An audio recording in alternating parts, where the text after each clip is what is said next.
Oh my God. Programmet presenteras av betsave.com. This is Marcus Kowal with Studiomma and MMA Net, and we're here with the Grand Prix Strikeforce finalist, Josh Barnett. I feel like what we're doing right here, Marcus, is we're getting ready to announce something. You know, we're here on site, and we're looking at the 2012 Polish decathlon. You know I'm half Polish, right? I no. Well, you know, it makes sense with the name. Yeah. Yeah. Well, then you would be I guess you would be our resident expert, and I'm the play-by-play. You're the color. So. So you know what? We should talk about your fight. I mean, we should talk about not the opponent. Polish decathlon. No.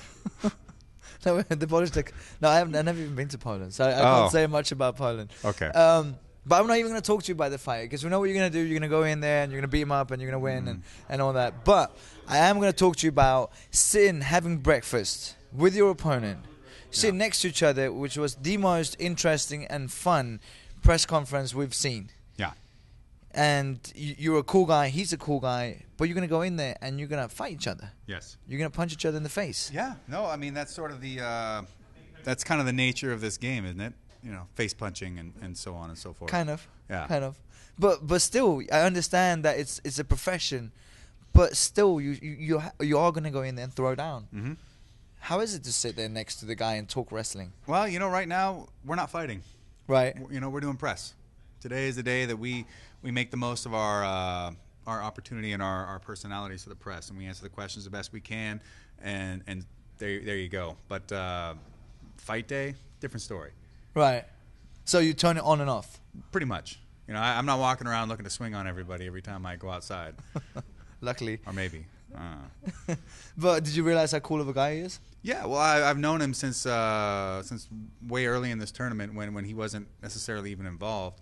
I met him through my friend Mo, and I got to know him as a person. We hung out together, partied together, just talk shop, and so on and so forth. And there wasn't any reason to dislike him, even though I was going to have to fight him.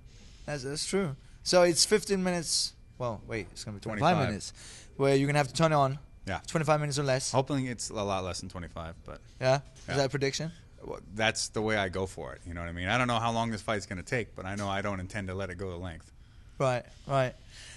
You're a very cerebral guy, more so than not just fighters in general, but a lot of people. You don't look like a fighter at all. I took a red eye, and I've not had a lot of sleep, so I'm amazed that any sort of decent amount of grammar or English can even get to the front of my head at this point. What time did you get in here? 4:30 in the morning. Josh Barnett, the fighter. If you weren't a fighter, what would you be doing?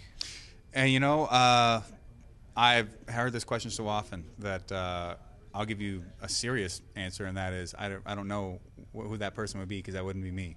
I was born and bred for this. Combat is in my blood and in my nature, and I'm built for it. So I can't see not being a fighter. But that day is going to come at some point. Yeah, well then, you know, I could be, you know, just some random jackass just living off of his fame at that point. But until then, I'm, you know, destroyer of worlds and crusher of skulls. Do you believe you'll be a coach one day? I've already been a coach. I've already coached several world champions. I've probably had more women MMA fighters ranked in the top 10 at one time than any other coach out there. I have coached people. You know, I coached Jeff Munson when he fought for the UFC heavyweight title alongside Ricardo Laborio, and I've been there. I've trained a couple professional wrestlers, and I've had my hand in a lot of coaching work. And I don't know if that's really something that I'll do at this point. For me, it's all a personal mission with that. You know, I don't do it for the business side of it. So Jeff Monson, you coached Jeff Monson. It was a chance up until you fought Daniel Cormier that he could have potentially been in this Grand Prix tournament. And I would have fought him a second time, I guess. So it is business. Nothing but business. You turn it on, you turn it off. No, you know, it's just like when I fought Mighty Mo, they're like, you know, what does this mean to go out there and fight Josh? He goes, you know, now I get to get paid for it. because he was a sparring partner with me. You know, he goes, yeah, well, hell, we go to war in the gym all the time, but that's for free. At least this time I'm going to get some money out of it. Good point. Good point. Did you foresee yourself in the finals when you entered the Grand Prix? Absolutely. And who did you think you were going to face? Because I'm sure it wasn't Daniel. You know, I figured Fyodor would probably be the one to make it to the finals, but all I cared about was Brett Rogers at that time.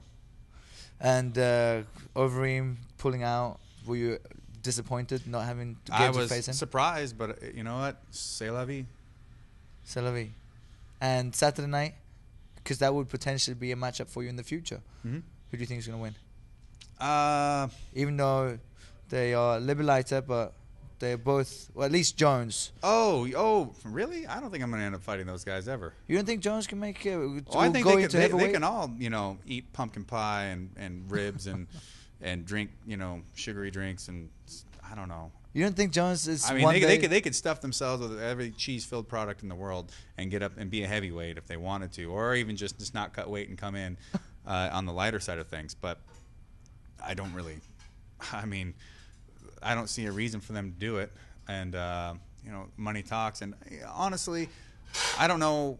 We'll have to see how long these guys are even going to be in the sport. You know, most people, I don't think they really peak out around about 3 years once they've gotten into the UFC, and that's about it. You know, you don't see people be able to sustain that top level quality. But you have. Well, not everybody can be me. That's a very good point. Very good point. God, if everybody was like me, I don't know. It wouldn't be as much fun. It would be a bad look. So you don't think Jones would be on the top of the chain for a long time? I can't really say. I just know that statistically, that's the way things have sort of seemed to, you know, round themselves out. True. You know, he's definitely at the top of his game right now, but how much longer can he stay there? I don't know. Current MMA has shown that people just they don't have that staying power. Only a few do, and I mean that's sort of indicative of even the NFL and so on and so forth. But I just think that the culprit of that is a lot of people. They're just better athletes and they're good at their couple skill sets, but they don't have the ability to change directions enough or to alter things if they should happen to lose a step. And so therefore, they just don't have enough weapons to really stay at the top. Jones has shown himself to be very versatile, so maybe that's going to be different for him. Do you think he will still be champion on Sunday morning? I don't know. I mean, it's very possible. I think that they're both qualified and good enough to beat each other. Fighting with emotion, like both these guys are doing on Saturday. I think Rashad a little bit more than Jones. Good or bad? Can be either or. I think what it will come down to is who loses their emotions first. And you know, you could go out in a crying hissy fit and swing and knock the guy out. But if you don't, all of a sudden you've spent all this energy and adrenaline and emotion and for nothing. So I think the guy that keeps his head the clearest is gonna win this fight. Also, you got to take in mind that with so much emotion involved, here we're doing the commentator thing now. With so much emotion involved between these two, the person that starts to come out and gain an advantage right away, it might have a heavier effect than otherwise, because all of a sudden they start to feel that there's some sort of failure involved, and to that guy of all things, and that it's going to compound itself upon that fighter and take a greater effect. Have you ever thought about being a commentator? I've done that. Pride. I commentated on a TV show called Pancreas Legends of MMA. Are you not familiar with my works? No. I mean full time. I'm talking post fight career. Easily enough. I've also got. If you go to my YouTube channel, I've got interviews with bands and various folks. You doing the interviews with bands? Yeah. I didn't see that. I take my little flip cam and I just go up there and I just shoot the crap with them.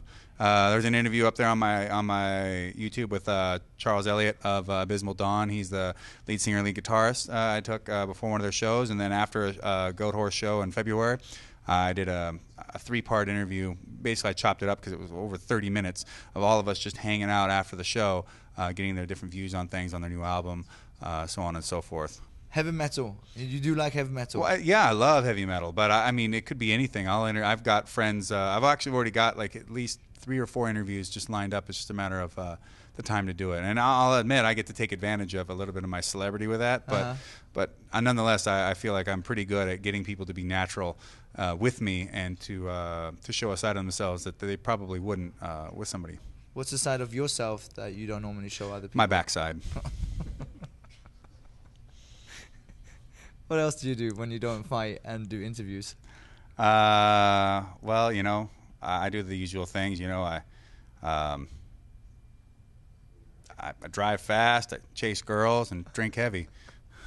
You gonna drink heavy here in Atlanta? Nope.